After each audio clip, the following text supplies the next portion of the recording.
ആ താത്ത ഇവിടെ വന്ന് നിൽക്കായിരുന്നോ? വെറുതെ താഴത്ത് കാണാഞ്ഞത്. എന്താടാ? ഞാൻ മീൻ മേടിച്ചോണ്ടുണ്ടേ. അപ്പൊ താത്ത വെക്കാറ് മുളകിട്ടൊരു സ്പെഷ്യൽ മീൻ കറിയില്ലേ, അത് വെക്കണം കേട്ടോ. ഒക്കെ ഞാൻ വെച്ചരാന്ന്.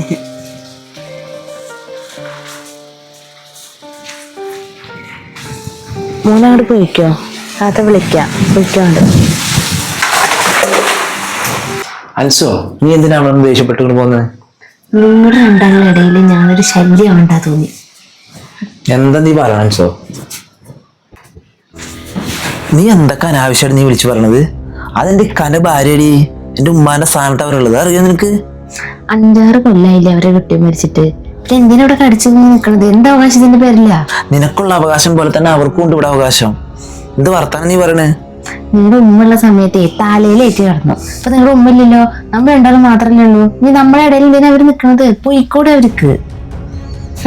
നാട്ടുകാര് എന്തൊക്കെ പറയുന്നറിയോ? എനിക്ക് ആലോചിച്ചിട്ട് ഇങ്ങനെ നാണക്കേടാവോ ചെയ്യണത്. നാട്ടുകാരെന്തിനു പറഞ്ഞോട്ടെ, അത് നീ കേൾക്കാൻ നിക്കണേ?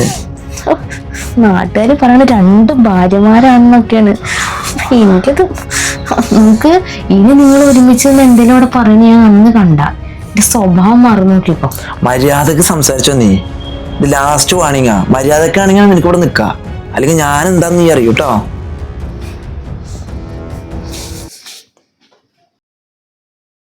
മോളെ മനസ്സിലാ, ചോറും കറിയൊക്കെ ആയി മോളെ. അവൻ കൊടുന്ന മീനൊക്കെ കറി വെച്ചിട്ടുണ്ട്. ഫുഡ് കഴിക്കാൻ വിളിച്ചിട്ട് വായ ചെല്ല്.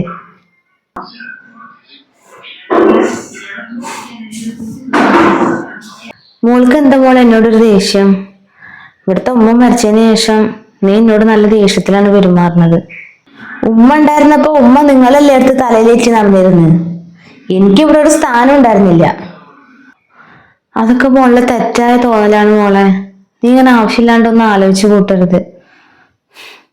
നീ ഒരു കാര്യം ചെയ്യ്, ഞാൻ അത് അലക്കാൻ പോവാണ്. നീ പോയിട്ട് അവന്റെ എന്തെങ്കിലും അലക്കാണ്ടെങ്കിൽ എടുത്തിട്ട് പോയോ, ഞാൻ അലക്കിടാം. എന്റെ ഭർത്താവിന്റെ ഡ്രസ്സുകൾ അലക്കാൻ എനിക്കറിയാം.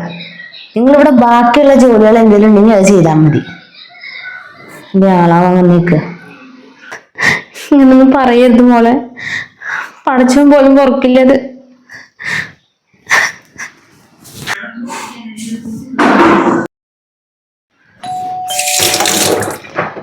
ആരും വന്നിട്ടുണ്ടല്ലോ അവിടെ. ആരാവും? മനസ്സിലാതെ കാണാനില്ലല്ലോ.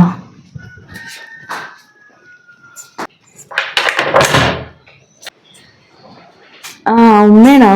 കേറി വാ അമ്മ. നീ ഇവിടെ ഉണ്ടായിരുന്നോ? ഇരിക്കുമ്മ, ഇരിക്കേ. ഇരിക്കാം. നിങ്ങളുടെ ഉമ്മയുടെ മരിപ്പ് കഴിഞ്ഞിട്ടേ പിന്നെ വരാൻ പറ്റിയിട്ടില്ല. അതാ ഞാനിങ്ങോട്ട് വന്നത്. നീ പിന്നെ നിന്റെ വീട്ടിൽ പോയില്ലേ മോളെ? ഞാൻ ഇങ്ങോട്ട് പോവാനമ്മ. എനിക്ക് ആരുള്ളത്? എനിക്ക് ഉമ്മ വാപ്പൊന്നുമില്ലല്ലോ. പിന്നെ ഇവിടുത്തെ ഉമ്മ എപ്പോഴും പറയാറുണ്ട്, ഞാൻ മരിച്ചു കഴിഞ്ഞാലും ഇവിടുന്ന് ഇങ്ങോട്ടും പോകരുത്, ഈ വീട്ടിൽ തന്നെ നിക്കണം എന്നുള്ള കാര്യം. ഇക്ക പോയ സമയത്തും എൻ്റെ ആങ്ങള എന്നെ കുറെ പ്രാവശ്യം വന്ന് വിളിച്ചിരുന്നു. അപ്പോഴും ഇവിടുത്തെ ഉമ്മ വിട്ടില്ല. പിന്നെ എനിക്ക് പോവാൻ എവിടെ സ്ഥലം? അതിന് അവരുണ്ടായിരുന്ന പോലെയാണ് ഇപ്പോ. ഇപ്പൊ എൻ്റെ മോളും മരുമോളുള്ളതല്ലേ ഇവിടെ. അവരുടെ ഇടയിൽ കടന്നു. നാട്ടുകാരിത് എന്തൊക്കെ പറയുന്ന അറിയോ? നാണക്കേട്. ഞാൻ എൻ്റെ ബന്ധുക്കാരോടും കുടുംബക്കാരോടും ഒക്കെ ഞാൻ എന്താ പറയാ? ആൾക്കാര് പറയുന്ന കേട്ട് കഴിഞ്ഞാ തൊലി ഒഴിഞ്ഞു പോവും.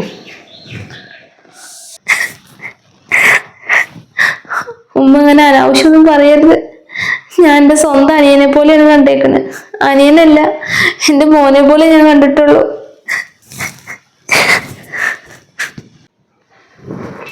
അവളൊരു കരച്ചില്. പോട്ടെ അങ്ങോട്ട്. അല്ല, എൻ്റെ മകളെവിടെ? ഇവിടെ ഉണ്ടാവൂലോ. മനസ്സിലാ? ഉമ്മ എപ്പോഴാ വന്നത്? ഞാൻ എന്താ ഇപ്പൊ വന്നുള്ളൂ. ഞാൻ കണ്ടു നീ അവിടെ നിക്കണത്. അല്ലമ്മ, താത്ത എന്താ കരഞ്ഞിട്ട് പോയത്? നീ കേട്ടില്ലേ ഞാൻ പറഞ്ഞപ്പോ? അതിനെ കുറിച്ചും കൂടി പറയാനാണ് ഞാൻ വന്നത്. അല്ല, നീ എന്താണ് അവളെ പറഞ്ഞു വിടാണ്ട് ഇവിടെ പിടിച്ചു നിർത്തിയേക്കുന്നത്? എനിക്കറിയാഞ്ഞിട്ടല്ല ഉമ്മ, ഞാൻ എന്താ ചെയ്യ? കട സ്വഭാവം ഉമ്മക്ക് അറിയില്ലേ? അവനങ്ങനെ പലതും പറയും. ഇപ്പൊ തന്നെ നാട്ടുകാരെ എന്തൊക്കെ പറയുന്നറിയോ? 2 ഭാര്യമാരാന്നൊക്കെ പറയുന്നത്. നാണക്കേടില്ലൊന്നില്ലെങ്കിൽ 2 പെണ്ണുങ്ങളുള്ളൊരു വീട്ടില്. ശേ, നിനക്ക് നാണക്കേട് തോന്നുന്നില്ലേ? നീ ടെൻഷൻ അടിക്കണ്ട. നീ ഒരു കാര്യം ചെയ്യും, നീ എൻ്റെ കൂടെ നിൽക്കണം. ഈ സ്വത്ത് മുഴുവൻ നിനക്കും കുട്ടിക്കുള്ളതാണ്. അത് അവൾക്ക് കൊടുക്കാനുള്ളതല്ല. അവളവിടുന്ന് വിട്ടില്ലെങ്കിൽ അവൾക്ക് കൊടുക്കേണ്ടത്. നീ എൻ്റെ കൂടെ നിൽക്കണം. ഇന്ന് വൈകുന്നേരത്തിനുള്ളിൽ ഞാൻ പോണാട്ടി മുന്നേ അവളിനെ ഇവിടുന്ന് പറഞ്ഞയച്ചു തരാം.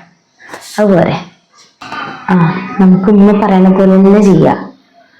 കേക്കണ്ടേ നീ?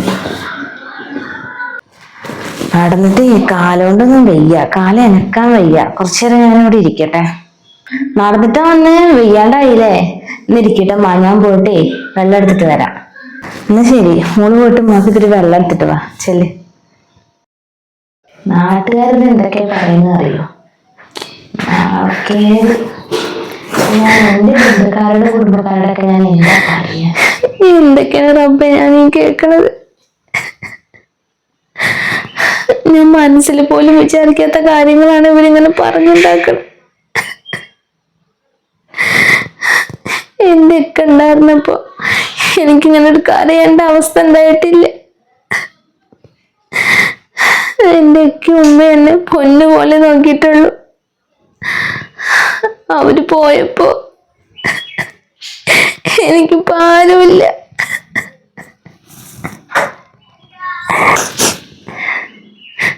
ഞാൻ എൻ്റെ സ്വന്തം മോനെ പോലെ കണ്ടിട്ടുള്ളൂ.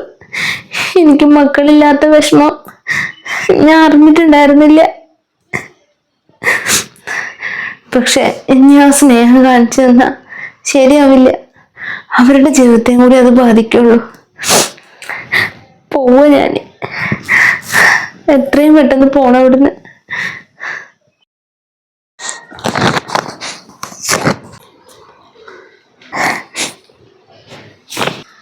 അല്ല താത്ത, നിങ്ങളെന്താ ഈ കവറും പിടിച്ചോളാൻ നിൽക്കണ്?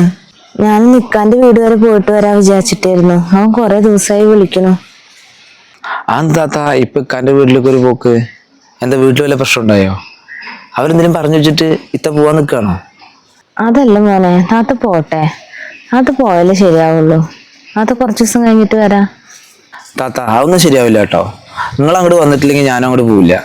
മറ്റുള്ളവരുടെ വാക്ക് കേട്ട് അങ്ങനെ നിങ്ങൾ ഇറങ്ങി പോകേണ്ടതാണോ? നിങ്ങൾ മര്യാദക്ക് വീട്ടിൽ കിടന്നേ. ഇല്ല മോനെ, നിങ്ങൾ സമാധാനത്തോടെ ജീവിക്കേ. താത്ത വന്നു കഴിഞ്ഞാൽ അത് ശരിയാവില്ല, അതുകൊണ്ടാണ്. അങ്ങനെ പറഞ്ഞാൽ പറ്റില്ല താത്ത.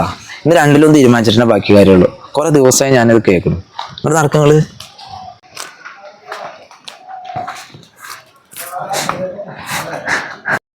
എന്നാ ശരി മോളെ, ഉമ്മ അങ്ങോട്ട് ഇറങ്ങട്ടെ. ഞാൻ നിന്നോട് പറഞ്ഞില്ലേ, ഞാൻ ഇന്ന് പോണയാട്ടി മുന്നേ അവളുടെ ഇവിടുന്ന് പറഞ്ഞയക്കുന്നു. ഇപ്പൊ നിനക്ക് സമാധാനായില്ലേ? എന്നാ ശരി, ഞാൻ പോട്ടെ. ശരിയാണ്, പറഞ്ഞ പോലെ എന്തായാലും ചെയ്തു. അതാ മോളെ അങ്ങോട്ട് നോക്ക്. അതാ പിന്നെയും വിളിച്ചോട് നോക്കണോ? ഷോ താത്ത നിങ്ങളോട് വരി. ഇവിടെ ആർക്കും എന്താ പ്രശ്നം എന്നുള്ളത് എനിക്കറിയണം. ഇന്ന് രണ്ടിലൊന്നും തീരുമാനിച്ചിട്ട് ബാക്കി കാര്യമുള്ളൂ. നിങ്ങൾ കയറുക.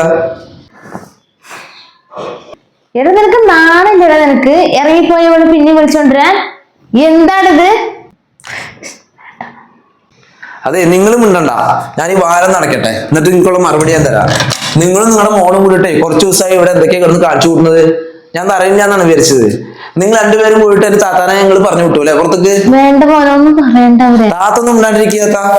മനസ്സിലാ? പിന്നെ ഈ വീടും സ്വത്തും ഇതൊക്കെ ഉണ്ടല്ലോ എന്റെ ഇക്കാൽ അധ്വാനിച്ച കാശാണ്.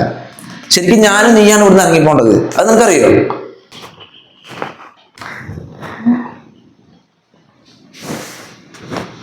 ഇപ്പൊ കാര്യങ്ങളൊക്കെ നിനക്ക് മനസ്സിലായില്ലേ? ഇനി എന്താ എടുക്കാനുള്ള വെച്ചാൽ എടുത്തോ, നമുക്ക് ഇവിടുന്ന് ഇറങ്ങാം. വേണ്ട മോനെ, അവളോടൊന്നും അങ്ങനെ പറയല്ലേ. താത്തൊന്നും ഉണ്ടായിരുന്ന. പിന്നെ ഇവളോട് പിന്നെ ഇതല്ലാണ്ട് പിന്നെ എങ്ങനെയാ ചെയ്യേണ്ടത്? നിനക്കറിയോ, ഇവന് 12 വയസ്സുള്ളപ്പോ എന്നെ അവിടെ കല്യാണം കഴിച്ചു കൊടുത്താണ്. ഇവന് എനിക്കൊരു മകനെ പോലെയാണ്. പിന്നെ ഇവന്റെ കല്യാണം കഴിഞ്ഞപ്പോ എനിക്കൊരു മോളെയും കൂടി കിട്ടിയെന്ന് ഞാൻ വിചാരിച്ചിട്ടുള്ളൂ. അല്ലാണ്ട് തെറ്റായിട്ടൊന്നും നിങ്ങൾ വിചാരിക്കരുത്. പിന്നെ ഉമ്മ, നിങ്ങൾ ഇവർക്ക് ഒന്നും പറഞ്ഞു കൊടുക്കരുത് തെറ്റായിട്ടുള്ള കാര്യങ്ങൾ. എനിക്കത് സഹിക്കാൻ പറ്റില്ല. ഇത് ഇക്കാടെ പേരിലുള്ള വീടാണുള്ളൂ. ഇതിന്റെ മുഴുവൻ അവകാശം നിങ്ങൾക്കാണ്. മോനെ, നീ പോവരുതടാ. അതല്ലത്താ, ശരിയാവില്ല. ഇവൾക്ക് കുറച്ചത് കൂടുതലാ. അവൾക്ക് ഒരു പാഠം പഠിപ്പിക്കണം. നിങ്ങൾ പോയി കഴിഞ്ഞിട്ട് പിന്നെ ഞാനിവിടെ എങ്ങനെ ജീവിക്കാനാണ്? ഇത് നിങ്ങൾക്കുള്ള വീടാണിത്. മോളെ, നീ പോവരുത്. ഇത്താ, നിങ്ങൾ എന്തായാലും കയറിപ്പോകത്ത്. കയറിപ്പോ. ഇക്ക, സോറി ഇക്ക, എനിക്കൊരു തെറ്റ് പറ്റിപ്പോയി. ഇനി അങ്ങനെ ഉണ്ടാവില്ല. താത്ത എന്നോട് ക്ഷമിക്കണം. താത്ത ഇനി എങ്ങോട്ടും പോകരുത്. ഞങ്ങളുടെ സ്വന്തം താത്തയായിട്ട് ഇവിടെ ഉണ്ടാവണം.